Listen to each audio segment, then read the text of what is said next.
अब तक आपने जाना कि अन्नी दीवानी और उसके पति के साथ क्या हुआ था पहले पार्ट में। बात अब आ जाती है कि आखिरकार अन्नी दीवानी का कत्ल क्यों हुआ और किसने किया, जो आज हम इस भाग में जानेंगे। इस कहानी को जरूर ध्यान से सुनिएगा, आपकी भी पैरों तले जमीन खिसक जाएगी।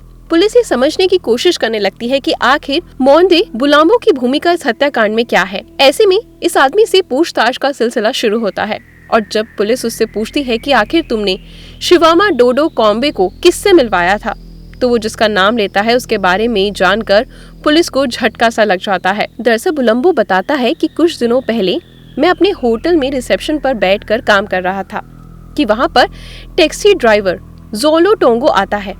इससे मेरी थोड़ी बहुत पुरानी जान पहचान थी, लेकिन वो मेरा दोस्त नहीं था। थोड़ी देर बातचीत होने के बाद जोला टोंगो ने मुझसे कहा कि मुझे अर्जेंटली एक ऐसे व्यक्ति की जरूरत है जो एक महिला की हत्या कर सके, लेकिन ये हत्या प्लान मर्डर नहीं बल्कि अचानक से हुई घटना लगनी चाहिए।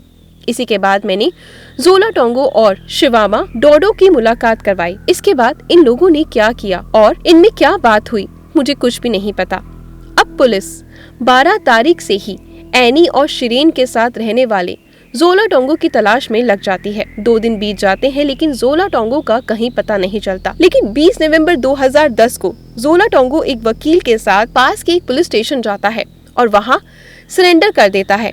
अब पुलिस जोला टोंगो से पूछताछ शुरू करती है। शुरुआती पूछताछ में जोला टोंगो इस पूरे मामले में खुद को निर्दोष बताते हुए इस अपहरण में एक विक्टिम के तौर पर खुद को पेश करता है। लेकिन जब पुलिस अब तक गिरफ्तार किए गए तीनों संदिग्धों के बारे में उसे बताती है तो वो टूट जाता है और पूरी कहानी बताता है, जिसे सुनकर हर किसी के पैरों तले जमीन खिसक जाती है। जोला टोंगो बताता है कि जब मैं 12 नवंबर 2010 को एयरपोर्ट से अन्नी दीवानी और शिरेन दीवानी को 5:13 पर केव ग्रेस होटल तक ड्रॉप करने गया, तो जब मैं उनको वहां छोड़कर वापस आने वाला था तभी शिरेन दीवानी मेरे पास आता है और कहता है कि मैं होटल के अंदर से बस 2 मिनट में आऊं, तुम मेरा यहाँ पर वेट करो, तुम्हारे लिए मेरे पास एक बहुत बढ़िया काम है। थोड़ी देर बाद शिरेन होटल के अंदर से आता है और टैक्सी ड्राइवर से थोड़ी देर इधर उधर की बातें करता है।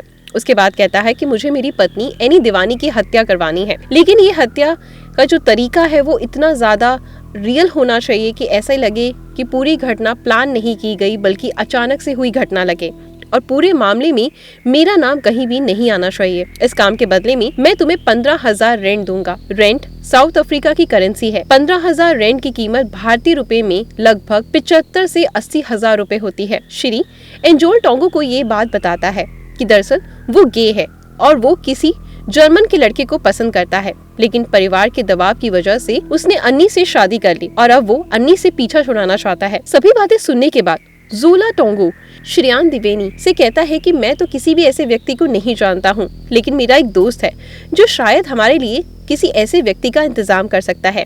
इसी के बाद जोला टोंगो शाम के 5:42 पर कोलिसियम होटल जाता है और वो यहाँ रिसेप्शनिस्ट के तौर पर काम करने वाले मोंडे वोलम्बो से मिलता है और प्लान बताता है।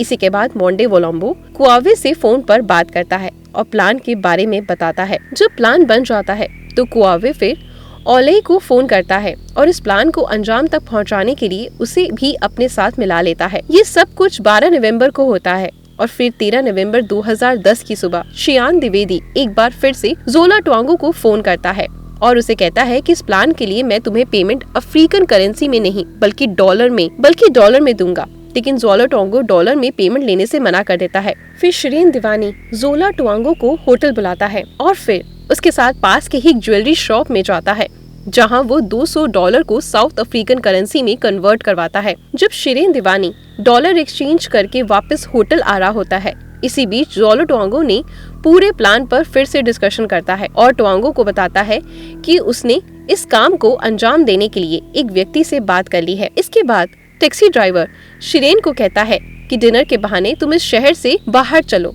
ताकि इस प्लान को हम अंजाम तक पहुंचा सकें। इसी के बाद 13 नवंबर की रात शिरेन दिवेनी अपनी पत्नी एनी दिवेनी के साथ शहर के बाहर मौजूद सर्वे साइट रेस्टोरेंट में डिनर के लिए जाता है और वापसी में प्लान के मुताबिक एक सुनसान जगह पर पहले से तैयार किए गए गुंडे लूटपाट का नाटक करते हैं। फिर प्लान के मुताबिक बड़ी बेरहमी से एनी दीवानी को गोली मारकर उसकी हत्या कर दी जाती है। जोला टोंगो ये भी बताता है कि एनी दीवानी की हत्या करने के बाद एक बार फिर से 16 नवंबर को 1:37 पर होटल केप ग्रेस में शिरेन द्विवेदी से पेमेंट के लिए मिलने के लिए वो जाता है, क्योंकि शिरेन द्विवेदी ने कहा था कि अगर काम ठीक से निपट गया तो मैं 5,000 रेंट तुम्हें अलग से दूंगा। दावे के मुताबिक सीसीटीवी फुटेज में भी दिखता है कि शिरेन द्विवेदी एक लिफाफे में टैक्सी ड्राइवर को कुछ दे रहा है और कुछ देर बाद वो लिफाफा टैक्सी ड्राइवर के हाथ में होता है, जिसे लेकर टैक्सी ड्राइवर वहाँ से निकल जाता है। जोला टोंगो के इस दावे के बाद पुलिस हैरान रह जाती है और फिर इस दावे की सच्चाई जानने के लिए जोला टोंगो तथा शिरेन द्विवेदी की कॉल डिटेल्स निकलवाती है।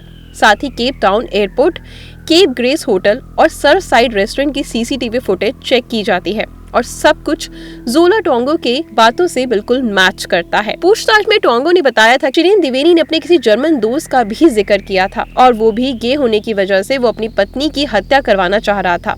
ऐसे में पुलिस अब शिरेन द्विवेदी के उस गे दोस्त को अभी पता लगाने की कोशिश करती है। पुलिस को एक जर्मन मास्टर नाम के एक जर्मन का पता लगता है और ये उस समय दक्षिण अफ्रीका में ही था।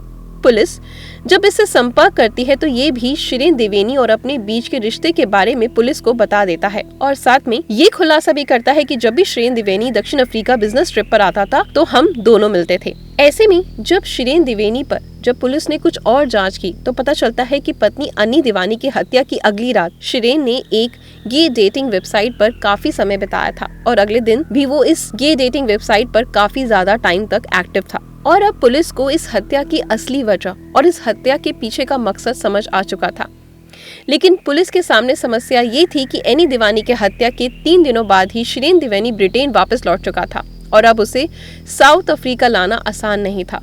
फिर भी पुलिस साउथ अफ्रीका में ही शिरेन द्विवेदी पर अपनी पत्नी एनी की हत्या करवाने का केस दर्ज कर देती है और कोर्ट में शिरेन द्विवेदी को ब्रिटेन के साउथ अफ्रीका लाने की अपील दायर करती है। दक्षिण अफ्रीका में केस दायर होने के बाद मामले की पूरी जानकारी ब्रिटेन के कोर्ट को भी दी जाती है और एनी द्विवेदी के हत्या के जुर्म में 7 दिसंबर 2010 को सुबह के 10:30 पर शिरेन द्विवेदी को ब्रिटेन पुलिस उसके घर से गिरफ्तार कर लेती है। हालांकि कुछ समय बाद शिरेन द्विवेदी को जेल से रिहा मिल जाती है। एनी द्विवेदी की हत्या के 6 महीने हो जाते हैं और 6 महीने बाद भी हिंदू धर्म के रीति रिवाज के अनुसार एनी द्विवेदी की अस्थि को स्वीडन के उस तालाब में पूरे रीति रिवाज के साथ विसर्जित कर दिया जाता है। इधर दक्षिण अफ्रीका के कोर्ट में टैक्सी ड्राइवर जोला टोंगो, शिवामा डोडा और मोंडे कोलंबो पर अन्नी द्विवेदी की हत्या का केस चलाया जाता है। दक्षिण अफ्रीकी पुलिस द्वारा जोला टोंगो तथा शिवामा डोंडो को सच्ची गवाही देने तथा सरकारी गवाह बनने का ऑफर दिया जाता है। इसके बदले उन्हें कम से कम सजा देने का ऑफर दिया जाता है। ये दोनों सरकारी गवाह बन जाते हैं। सुनवाई के बाद टैक्सी ड्राइवर जोला टोंगो को दिसंबर 2010 में 18 साल की जेल की सजा सुनाई जाती है। आपकी जानकारी के लिए बता दें कि तब से ये टैक्सी ड्राइवर जेल में ही था, लेकिन हाल में ही 21 जून 2022 को टैक्सी ड्राइवर फिलहाल पेरोल पर जेल से बाहर आया है। एनी द्विवेदी के अपहरण में शामिल शिवा डोडा को अगस्त 2012 से 25 साल की सजा सुनाई जाती है और वो अभी भी जेल में है। कोर्ट में ये साबित हो जाता है कि एनी द्विवेदी पर गोली ओलई ने ही चलाई थी, इसलिए उसे नवंबर 2012 में उम्र कैद की सजा मिल जाती है और ये भी जेल में अभी भी है। इस पूरे मामले में टैक्सी ड्राइवर तथा कॉन्ट्रैक्ट किलर को आपस में मिलवाने वाले होटल रिसेप्शनिस्ट मोंडे कोलंबो को बाइज्जत बरी कर दिया जाता है, क्योंकि इस हत्याकांड में इसमें इन दोनों का मिलाने के अलावा कोई और रोल नहीं था। ये प्लान का हिस्सा नहीं था। अफ्रीका में मौजूद एनी द्विवेदी के सभी गुनाहगारों को सजा मिल गई, मगर पुलिस की नजर में इन सब में जो असल गुनहगार था वो अभी भी बचा हुआ है। इसलिए अब दक्षिण अफ्रीका पुलिस ब्रिटेन के कोर्ट में अपील दायर करती है और शिरेन को मर्डर के केस में ब्रिटेन से साउथ अफ्रीका ले जाने की इजाजत मांगती है। लंबी कानूनी लड़ाई के बाद जब दक्षिण अफ्रीकी पुलिस द्वारा सारे सबूत, गुनाहों के बयान और सीसीटीवी फुटेज ब्रिटेन के कोर्ट में पेश किए जाते हैं, तो आखिरकार 4 साल बाद मार्च 2014 में शिरेन द्विवेदी को ब्रिटेन कोर्ट द्वारा दक्षिण अफ्रीका ले जाने की इजाजत मिल जाती है। ये साउथ अफ्रीका पुलिस के लिए बहुत बड़ी जीत थी। कोर्ट की इजाजत के सामने 7 अप्रैल 2014 को शिरेन द्विवेदी साउथ अफ्रीका आता है और उसे साउथ अफ्रीका आते ही एयरपोर्ट पर ही अपनी पत्नी एनी द्विवेदी की हत्या के जुर्म में गिरफ्तार कर लिया जाता है। इसके बाद 6 अक्टूबर 2014 को शिरेन को कोर्ट में पेश किया जाता है और दक्षिणी अफ्रीकी पुलिस ने इस पूरे मामले में हत्या का मोटिव शिरेन द्विवेदी के गे होने को बताया है और पुलिस कोर्ट में शिरेन द्विवेदी के गे पार्टनर को भी बतौर गवाह पेश करती है। लेकिन पहली सुनवाई में शिरेन द्विवेदी खुद ही कबूल कर लेता है कि वो एक बाइसेक्सुअल है। इसके साथ साथ सभी के लिए बहुत बड़े झटके की बात थी। दक्षिणी अफ्रीकी पुलिस का केस काफी कमजोर हो जाता है। सरकार इसी मामले में फिर हत्या के किसी दूसरे मोटिव को तलाश नहीं कर पाती। इसके अलावा गवाहों को छोड़ दिया जाता है। शिरीन दीवानी के खिलाफ किसी तरह का कोई फिजिकल एविडेंस नहीं मिल पाता। शिरीन दीवानी के खिलाफ टैक्सी ड्राइवर की भी गवाही दिलवाई जाती है। इस पर शिरीन दीवानी कहता है कि टैक्सी ड्राइवर को उसने वो लिफाफा अपने पत्नी एनी दीवानी के लिए सरप्राइज हेलीकॉप्टर राइड बुक कराने के लिए दिया था। इस तरह पुलिस का ये एंगल भी कोर्ट में खारिज हो जाता है। इस मामले में जोलो टोंगो शुरू से लेकर आखिर तक पूरी कहानी बताता है और शिरीन दीवानी के खिलाफ कोर्ट में गवाही देता है, लेकिन कोर्ट द्वारा जोलो टोंगो की गवाही को ये कहते हुए खारिज कर दिया जाता है कि इसके बयान में काफी झूठ है। सब कुछ एक झटके में दक्षिणी अफ्रीकी पुलिस के हाथ से निकल जाता है। सरकारी वकील एनी दीवानी के कत्ल और शिरीन दीवानी के बीच कोई सीधा रिश्ता कोर्ट में साबित नहीं होता, इसलिए कोर्ट द्वारा शिरीन दीवानी को अपनी पत्नी एनी दीवानी की हत्या के आरोप से बाइज्जत बरी कर दिया जाता है। इसके तुरंत बाद शिरीन दीवानी दक्षिण अफ्रीका से ब्रिटेन वापस आ जाता है। ब्रिटेन वापसी कर एनी दीवानी के माता पिता शिरीन दीवानी पर फिर से यहाँ केस चलाने की इजाजत मांगते हैं, लेकिन ब्रिटेन कोर्ट द्वारा ये कहते हुए इनकार कर दिया जाता है कि साउथ अफ्रीका पुलिस ने ऑलरेडी सभी मामलों की जांच कर ली है। उन सभी में शिरीन दीवानी बेगुनाह पाया गया है, इसलिए ब्रिटेन में भी इस केस को चलाने का कोई मतलब नहीं। इस तरह गवाह और सब कुछ सबूत होने के बावजूद भी शिरीन दीवानी अपनी पत्नी एनी दीवानी की हत्या के जुर्म में बाइज्जत बरी होकर आज चैन की जिंदगी गुजार रहा है। दक्षिणी अफ्रीकी कोर्ट द्वारा शिरीन दीवानी को बाइज्जत बरी करने के फैसले की काफी आलोचना की गई। इस मामले की सुनवाई जो जज कर रही थी, इन पर भी कुछ आला अधिकारियों ने पैसे लेकर शिरीन दीवानी के फेवर में फैसला देने का आरोप लगाया। इस पर जांच कमेटी बिठाई गई, लेकिन कुछ महीने बाद इस जज पर ऐसे कोई भी आरोप साबित नहीं हो पाए, तो ये केस खारिज हो गया। शिरीन दीवानी अक्सर दक्षिण अफ्रीका जाया करता था और उसकी वहाँ अच्छी खासी जान पहचान थी, इसलिए काफी हद तक ये संभव है कि उसने जज को घूस देकर फैसला बदलवा लिया होगा। जांच में जज को इसलिए बाइज्जत बरी कर दिया गया क्योंकि अगर उसकी गुनाहगार साबित किया जाता तो दक्षिण अफ्रीका की पूरी दुनिया में नाक कट जाती। शायद दक्षिण अफ्रीका ने अपनी इज्जत बचाने के लिए इंसाफ का गला घोट दिया। दोस्तों, आपकी नजर में इस केस के बारे में क्या कहना है?